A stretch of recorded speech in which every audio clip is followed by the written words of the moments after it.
जिंकायला यशाचे बळ लागते. यशस्वी होण्यासाठी कष्टाचे प्रयत्न लागतात. यशस्वी होण्यासाठी कष्टाचे प्रयत्न लागतात. त्या प्रयत्नांना बळ देण्यासाठी गुरूंचा आशीर्वाद लागतात. त्या प्रयत्नांना बळ देण्यासाठी गुरूंचे आशीर्वाद लागतात. शुभ दुपार मित्रमैत्रिणींनो, मी जानसी जाधव, इयत्ता 10वीची विद्यार्थिनी. आज आपण गुरुपौर्णिमा साजरी करण्यासाठी जमलेलो आहोत. तर सर्वप्रथम माझ्या सर्व शिक्षकांना गुरुपौर्णिमेच्या हार्दिक शुभेच्छा. आषाढ पौर्णिमेला गुरुपौर्णिमा व व्यास पौर्णिमा असे म्हणतात. गुरु या शब्दामध्ये सर्वस्व सामावलेले आहे. गुरुला देवतुल्य मानले गेले जाते. ज्या शिष्याने गुरुला देवतुल्य मानले त्या शिष्याने यशाचे शिखरे गाठल्याची अनेक उदाहरणे आपल्याला पाहायला मिळतात. त्यातीलच एक उदाहरण घेऊन मी तुमच्या समोर माझे विचार मांडणार आहे. ते तुम्ही शांतपणे ऐकावे. एकदा एका शाळेत नवीन शिक्षक आले होते. शिक्षक आले होते. त्या शिक्षकाचा स्वभाव अगदी साधा आणि शांत स्वभावाचे ते शिक्षक होते. वर्गात शिकवत असताना एक मुलगा नेहमी ओरडायचा, दंगा करायचा व शिकवताना त्रास द्यायचा. त्या मुलाचे आई वडील लहानपणीच गेले होते. त्या मुलाला लहानपणापासून आई वडिलांचा प्रेम, आशीर्वाद, माया हे भेटलीच नाही हे त्या शिक्षकाला देखील माहीत होते.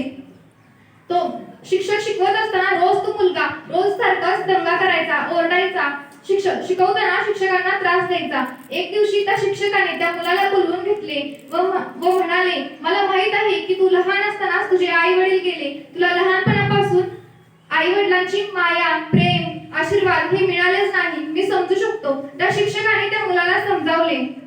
नंतर त्या मुलाला हळूहळू शिक्षकाच्या बोलण्यात कुठेतरी आपलापणा वाटू लागला. त्या मुलाला स्वतःची चूक समजली व नंतर तो अभ्यास करू लागला. त्या विद्यार्थ्याला 10वी मध्ये चांगले मार्क पडले व चांगल्या मार्काने तो पास झाला. नंतर तो नीट या स्पर्धेपरीक्षेची तयारी करत होता. परीक्षेची तयारी करत असताना शिक्षकाने देखील त्याला खूप मदत केली. त्याच्यातील आत्मविश्वासाला जागा केलं आणि त्याने नीटची परीक्षाही दिली.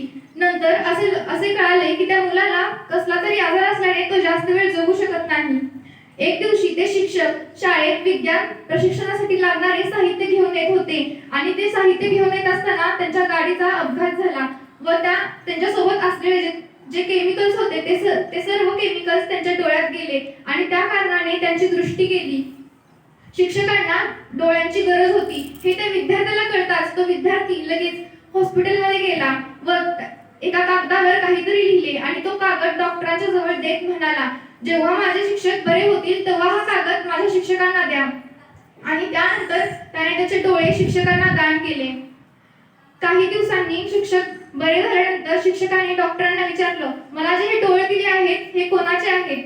तेव्हा डॉक्टर काहीच न बोलता ते विद्यार्थ्याने दिलेले कागद त्या शिक्षकांच्या हातात देतात. जेव्हा शिक्षक ते कागद वाचतात तर शिक्षकांच्या डोळ्यातून पाणी येते.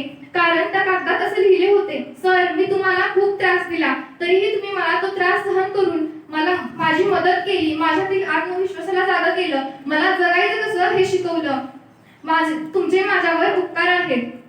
शेवटी असं लिहिलं होतं, सर मी नीटची एक्झाम दिलेली आहे आणि ती परीक्षा दिल्यानंतर मला असे कळाले की मला कसला तरी आजार आहे आणि मी जास्त वेळ जगू शकत नाही. आणि त्याने शेवटची गोष्ट अशी लिहिली होती की सर मी माझा रिझल्ट बघायला जिवंत नसेन पण माझे हे डोळे नक्कीच माझा